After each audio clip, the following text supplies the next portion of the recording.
volunteered to actually help out with getting that hearing. So thank you, John. You really did.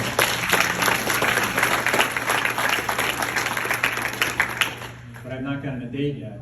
And I know Cinderella's carriage turns into a pumpkin on June 24th to go away for the summer break.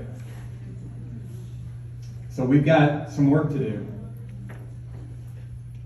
There's so much I can get into here, but the bottom line is that despite receiving multiple cease and desist letters from Dominion, which you can see at a website that I put up called exposeelectionfraud.com, that's in addition to this site. I put that one up specifically for a legal defense fund because I don't have the money to defend myself against these guys. They know it, and they apply lawfare to go off and try to anyway. If you see their letter, though, it's a maliciously defamatory letter. They went off and met the criteria for a defamation lawsuit, even for a public figure, because they're claiming that I made $1 million off of, essentially what they're calling snake peddling, the idea of election fraud, or snake oil peddling. Right. Guys, just for reference, because this will come out in a lot of things, since I started that website, letsfixstuff.org, and between then and the time that Dominion issued their letter, that website and the memberships on it were my primary source of income. You know how much money I brought in on the website? $30,000 gross. Wow. And I get less than 50% net. That's what my wife and I were living on for 7 months at that time. And they were calling me out as a millionaire. Why would they say that? Because they wanted to make sure that nobody would help support any legal defense fund activity that would come out in the wake of them throwing that letter out to the whole national media. And they also wanted to make sure that nobody would go off and support the site anymore. Colbeck's rolling in it. He doesn't need any of that money. When I ran for office, I liquidated all my retirement savings to run for the Michigan Senate. We were committed. We felt called to go off and do it. And I don't regret that. I didn't have a lot of fun, but I don't regret it, because I think we did a lot of good things up there. But be wary of what you read in the media. Yes.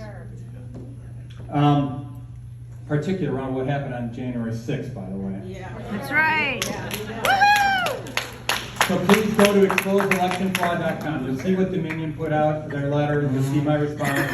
You'll also see the letter that Senator Ed McBroom sent out, and you also see my response. So if anybody goes off and says that Colbeck doesn't want to testify under oath before his committee, you can just show them that link that's been up there for pretty much a month now, I think it is, highlighting that, no, I want to talk about this. I'm not doing this for fun, guys.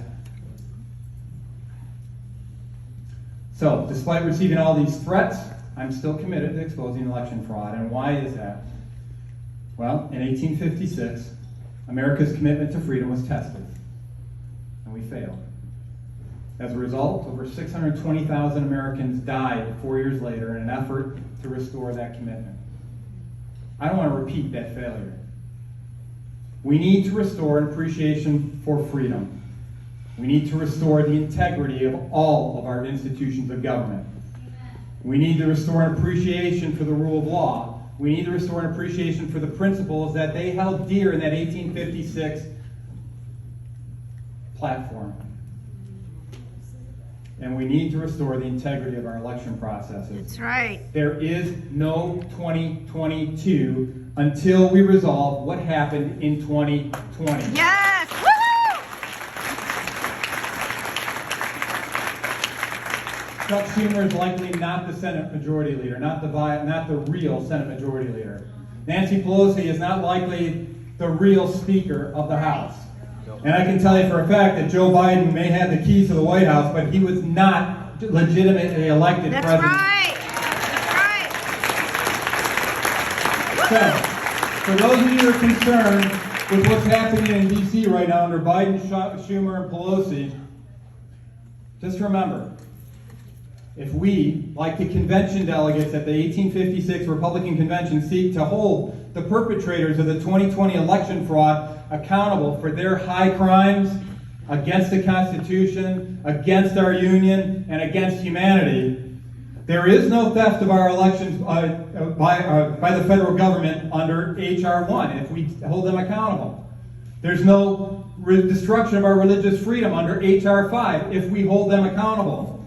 There is no infringement of our gun rights under all these executive orders if we hold them accountable. That's right. And there is no Supreme Court hacking if we hold them accountable. There is Yes. no issue more important to the survival of our constitutional republic than holding those responsible for the 2020 election fraud accountable for their actions. No issue at all.